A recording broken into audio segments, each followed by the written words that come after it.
The views and opinions expressed on any program are those of the producers and/or the persons appearing on the program and do not necessarily reflect the views and opinions of FRC Media, Bristol Community College, or the City of Fall River.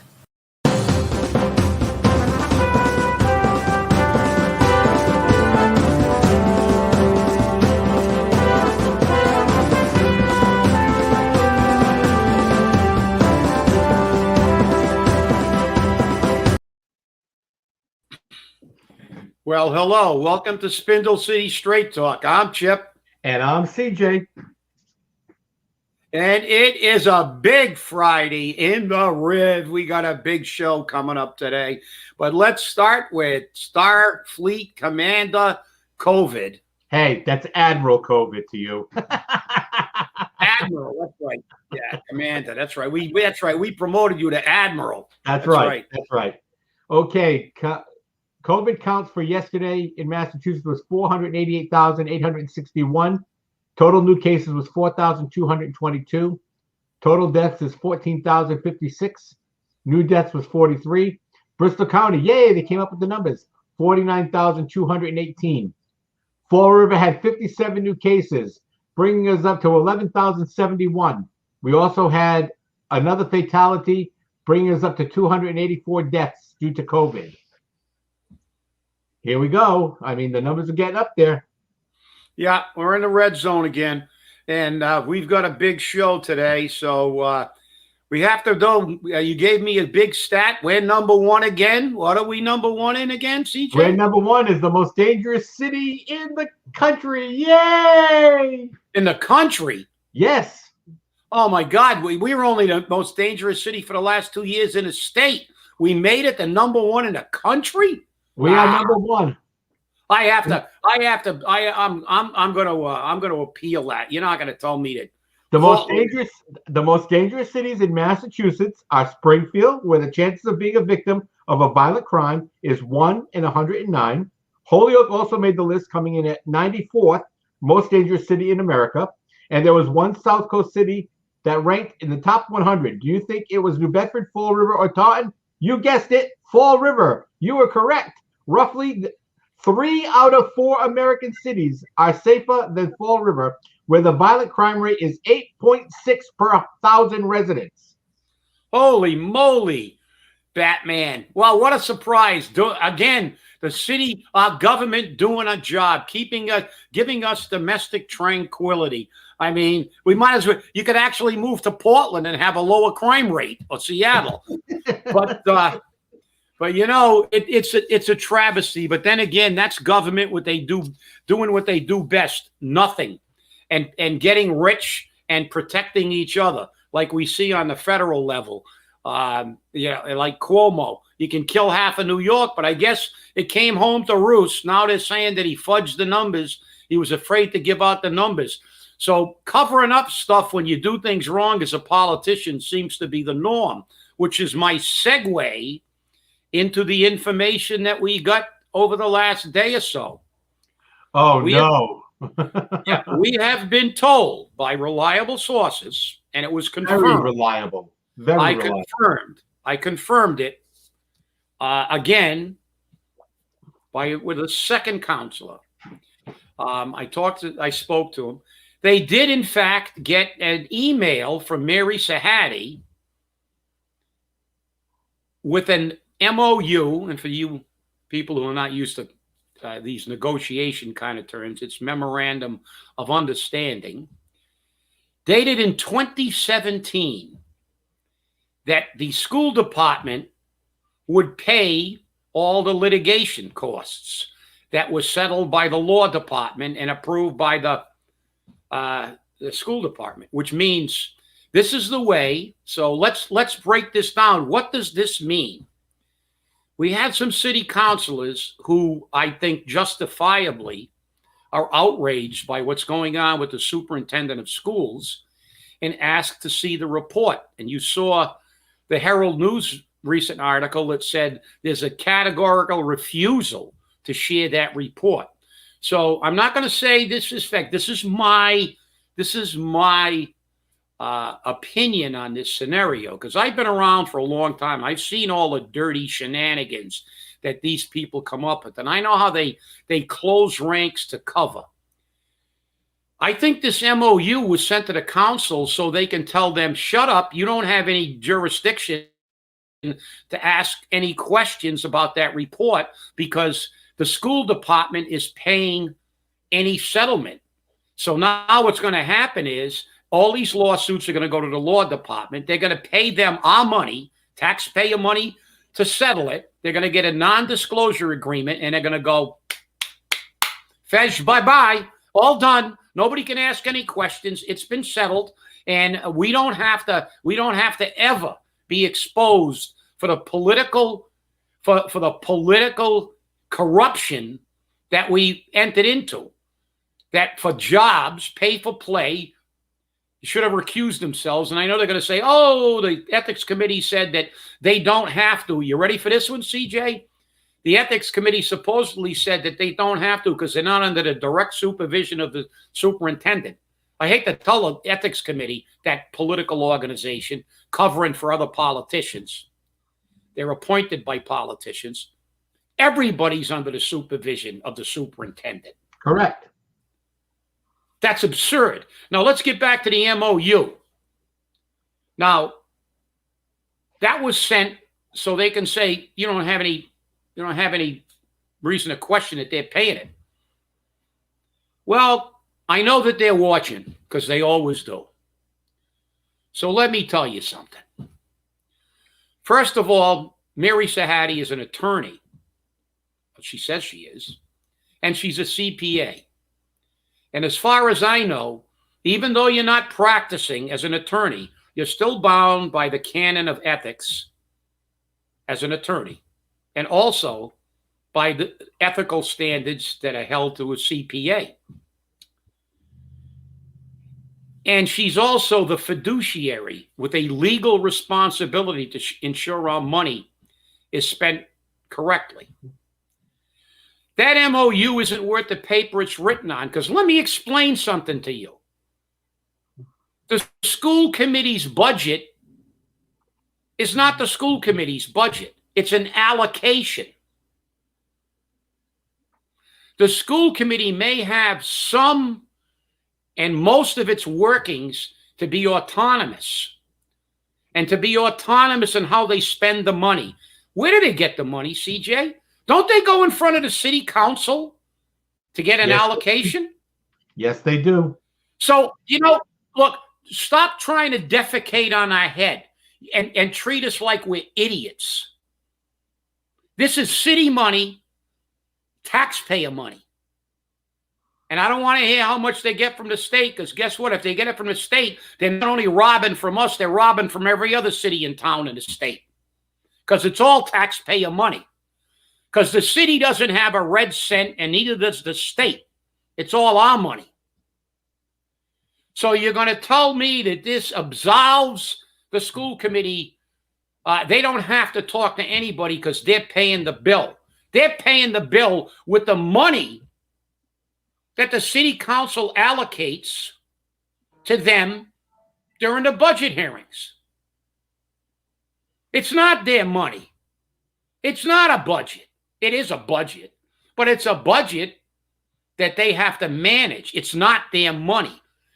The city council remains the fiduciary of the city because they allocate money for every department. Do you realize how ludicrous this scenario is?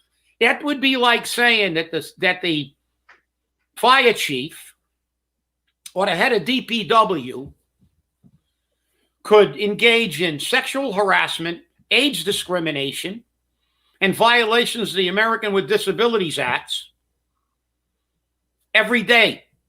Get sued, say, well, everybody shut up and go away. I'm paying for it out of my budget. And it makes it okay. It doesn't make it okay. It's worse. It's hot. This shows this is a conspiracy of politicians to cover their own butts. Yeah. This is a conspiracy.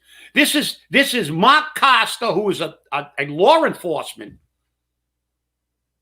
person who was supposed to abide by the law, allowing a superintendent of schools to commit crimes, another person who works with children or did work with children, and a person who historically has always been an advocate for children. And now what they're trying to do is cover this up. They never want that report to see the light of day. And that's wrong. We paid $25,000. The city council, kudos to the city councilors who are coming out here and pressing for full transparency. This is the exact opposite. They're piling more and more rubble on this thing to bury it. And that's what they're doing. But look, let's get back to the original thing. How was this guy employed in the first place? You know me, I like to do a little research. This article was written on March 21st, 2011. Brockton Superintendent of Schools Malone, a defendant in Swampscott lawsuit. Superintendent of Schools Matthew Malone is getting situated in his new job, but is still dealing with unfinished business from his last job in Swampscott. He is a defendant in a lawsuit scheduled for next Tuesday at Essex Superior Court. The suit was filed in 2007 by a former Swampscott assistant superintendent who alleges breach of contract and unfair termination. And that lawsuit was, Malone took off to Brockton, but Swampscott lost that suit. He was also, in 2008, on the end, and kudos to their union in Swampscott, they took a no confidence vote in him as superintendent. So the point I got here is that he also left Brockton before his contract was over. This guy leaves a trail of rubble and lawsuits wherever he is gone. And as we said before he got hired for the first time, how can anybody of good conscience, okay, you made your mistake, you hired him. He shows that he's a serial abuser of the rules. And we're going to keep him employed, and you don't think you're going to be held answerable? You will be held answerable at the polls by the people, and you should be held answerable by the city council and by the CFO because they have a fiduciary responsibility. They've got this slush fund. Now that begs the question, how much money since 2017 has been paid out that was authorized for education, been spent to settle lawsuits? Because we'll never know, because you know what happens in a lawsuit. You get a non-disclosure agreement at the end, and nobody ever knows what happened. And who's on the hook again? The taxpayer. Always. So Always. City Council, do your job. So go ahead, CJ. I know you got a lot to say about this one. So I really think that we need to do, I'm going to say that F word again. I'm going to swear on this program with the big F word, forensic audit. Forensic audit. Big F word. Ooh, big audit. Okay? And that's the truth. We've got to finally get one done. We've got to expose all the illegal activities going on within the city of Fall River, within the school department, on the way they try to hide money, on the way they transfer money, on the way they move money around, and they screw the taxpayer every time. It's time for this to happen. It's time for the people of Fall River to rise up and take back their government. Maybe if Fall River had a raid on the government center like they had on the Capitol building, maybe the elected officials would start to listen. Maybe and I'm not condoning that. I'm not saying we should do that. But maybe that's what it's going to take to make them listen, because it's just ridiculous. Nobody listens. We've said it before. I don't know how many times we've said it on this show about different things, and they come true all the time. We're like the great psychics here. It's unbelievable. Yeah, Fitzsadis. Who was that on Johnny Carson? The great Karnak. The great Karnak, yeah. With the great Karnaks. I mean, we do it all the time. The Karnak the Magnificent. That's right. Yeah. And we do it all the time, and we're always right. And I hate doing that. I hate saying, no, I don't. I love hating saying it. We're always right. When we talk about these things, we're always right. And I think that's one of the reasons why many politicians can't stand us. They tolerate us. They deal with us. Or in this case, with this mayor, he doesn't tolerate or deal with me at all. He just stands clear. But I'm not the only one that's in that boat, so I'm kind of happy about that. I know at least one other person that's in that same boat. But we have to be able to trust our government. And right now, it's national. The people don't trust their government nationally. And here in Fall River, it's more pronounced. Although sometimes I think the people just say, I don't care. I don't want to see it. And I'll just pay it. I mean, I just got my notice from my bank, my mortgage company today that says my mortgage payment's gonna go up another $17 because of the taxes. I mean, this is ridiculous. It certainly is. And they don't see it. And why we got more higher taxes? Because we got hidden money paying legal fees that shouldn't be there. Can we use that money towards net school spending? Because if we can, I have no problem with it then. But I don't think we can use it towards net school spending. I really don't think so. All right. And the worst part about it is the management of this falls on the back of the mayor. And this is the type of management he has in this situation. Hands off. I don't want to touch it. I don't want to touch it. I recuse myself. I'm not part of this. It's like he's a chicken. The sky is falling. Yeah, well, he's like Chicken Little. The sky is falling, and he wants something to do with it. Well, you're right. And the thing is that, unfortunately, as Harry Truman once said, if you can't stand the heat, you got to get out of the kitchen. And the buck stops there. He's the mayor. He's also the chair of the school committee. It's time for him to grow a set and stand up and say, this guy's got to go. This guy is an albatross around the school department. He's cultivated a hostile work environment no matter where he's gone.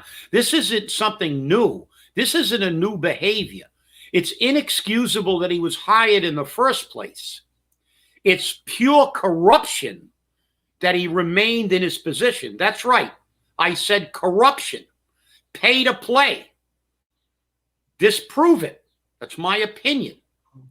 You're not going to tell me that somebody whose wife had a job tailor-made for her, who's somebody whose children got jobs, who's somebody whose brother could theoretically get a pay raise or better working conditions, suddenly want to keep a serial predator as superintendent of schools. A man who has a regular and a history of making inappropriate comments to people, engaging in age discrimination of all types. Disprove me. Release the report. All I want to know is, did the punishment suit the crime? If I see that report, and believe me, I can look at the report objectively, and I have a little experience. I did a boatload of disciplinary hearings, some of which ended in termination as the president of a union for nearly a quarter of a century. Under Chapter 31, Sections 41 through 45, if you want to look it up. I've had, I don't even know how many hearings on behavior. And contrary to what people believe, that is not a court of law. It's different. When you're looking at disciplinary action under the Civil Service Code, this is not a lawyer. I'm not like a defense lawyer trying to get somebody off, even if they did commit murder. Our lawyer, Neil Rossman, and I always took the position that if somebody did something wrong, there was one criteria. The punishment had to suit the crime. We would not let someone get terminated without due process and without, obviously if somebody goes into the workplace and murders somebody, obviously you're going to terminate them. But if somebody was late 3 times in a row and the boss doesn't like him, he tries to fire him, well, you're going to say that the punishment is not appropriate. So all I want to know is people keep saying they're going to do this, but it shows that obviously it smacks of political corruption and closing ranks of politicians. The MOU appears. Shut up, city council. Don't ask questions. Shut up, people. Don't ask questions. You've been canceled. And just show me the report. If you can make the case that what he did was not as heinous as people are contending, I will say, okay, I guess the school committee acted properly. But when you bury the report, it doesn't really support that argument that your actions were above board. They're making every single effort to make this go away without anybody ever knowing what this employee, our employee, the superintendent of schools is our employee. He is a department head like the fire chief, the police chief, DCM, and every other department in the city of Fall River. He's just a department head. He may have a little bit more power under ed reform, but the fact is he is a department head. He is our employee. That report was about his behavior. Napoleon. You guys are not. You guys are not. All I'm saying is, show us the report. If you acted in good faith, you would have put that report on the front page of the newspaper saying, you see, this wasn't that bad, and we gave him the slap on the wrist, and that's all he deserved. And maybe some people wouldn't have agreed, but like I said, I've done this. I did this for a very long time, and I understand when the punishment suits the crime. So prove it. Release the report. Bruce Haig has been in the school department from Bruce Assad. I'm sorry. Bruce Assad has been a lawyer over there covering for politicians his whole life because that's what he does. He works for the sheriff. He covers. He works here. He covers. The MOU mysteriously appears as cover for them because they're going to try to say that means the city council doesn't have a right. The city council does. Remember what I said, because I'm going to turn this back to you, because they are not paying. We're paying. That's tax money, and it was allocated to them by the city council. Let's get this straight, people. The school department is just another city department. They do not have their own budget. It's an allocation. You can call it a budget. But Mary Sahady moves those checkers around. Didn't he? Who cares that this money is earmarked for health care? I'm going to take it and put it into salaries. We move it around. And I've objected to that. I believe it's illegal. But that's another issue. But all I'm saying is, if the punishment truly fit the crime, all I'm saying is, show us. If you really believe you acted properly, I can tell you one thing. If I made a vote and I thought it was right, I would tell you why I made that vote and I would show you why. So what's the problem? The problem here is very simple. Politicians. As they say, show me the money. Show us the report. Show us. That's right. Show the report. Let me see that report. And you know, like you, I can be very independent and very fair in reviewing that report and seeing what's going on. Okay, but I can't if I don't see it. And if you're saying that there's something in there that you don't want known, then people need to scrutinize it even more so. Because if you're so dead set adamant about not allowing the people to know what's going on, what are you hiding? That's where everyone's coming from. What are you hiding? Where is it being hidden? What is being hidden? Why do you feel the need to hide it? And I'm sorry, but I do not believe for one moment that the Ethics Commission said to those 3 school committee members that you can vote on this matter because the superintendent doesn't oversee directly. Mark Costa's wife's position was created specifically for her. And the only way that position could have been created is if Matt Malone approved it. That's the only way. Tom Corey's daughter got a job. The only way she could have gotten a job is if Human Resources approved it, and so did Matt Malone. You have Mimi Laravi's brother, who's a principal. He directly reports to the superintendent. He doesn't report to anyone else. He reports directly to the superintendent. So that lie, that misrepresentation of truth is right there. And there's no question about it in my mind. They should have definitely recused themselves. And I'm going to stand by that. I'm going to stand by that because there's no way that the Ethics Commission would turn around and say, oh, no, you can vote on that. Okay? There's too much direct financial improvement that could happen for people. And when you are making votes like that in that manner, it looks fishy. It looks like you have something to hide. It looks like your vote has been bought and paid for. And that just isn't right. It truly isn't right. But it's Fall River. And as you said, Bruce Assad has worked for the school department for so many years, and his job has always been to cover for the politicians. That's his job as an attorney, to cover their asses. And he's got to make sure that what they're doing at least appears legal. Although it should be legal. And as an attorney, he should make sure it's legal. But it has to appear to be legal, too, to everybody who's a layman, to those people that are not lawyers.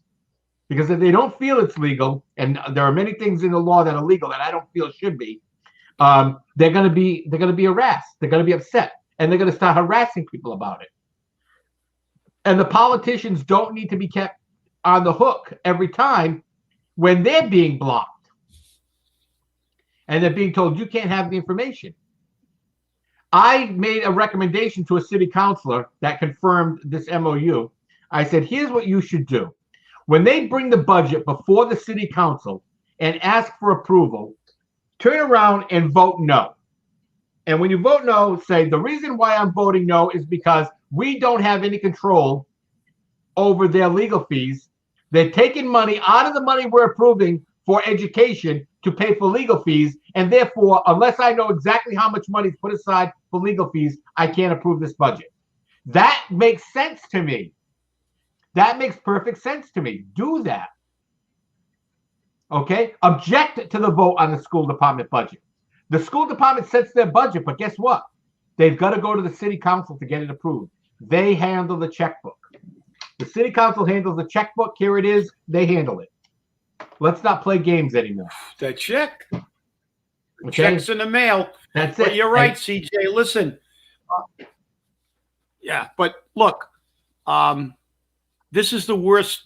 This is the worst cover-up I've seen in 40 years, and I've seen a lot of them in this city, because the explanation of how they hired a guy with a record like this is a primary question that has to be answered. And secondly, because all these people got jobs, he remained employed, in my opinion, because of pay to play. Exactly. And that's my opinion. You can disagree with it, but I tell them to prove otherwise. The appearance looks bad. Well, we're out of time, and I want to thank you all for watching. Please enjoy your weekend, because I know I will. My birthday is this weekend. So have a great day. Remember, stay safe, stay angry, and wear a mask. Have a great day. Happy birthday, CJ. And remember what Jefferson said, when injustice becomes law, resistance becomes duty.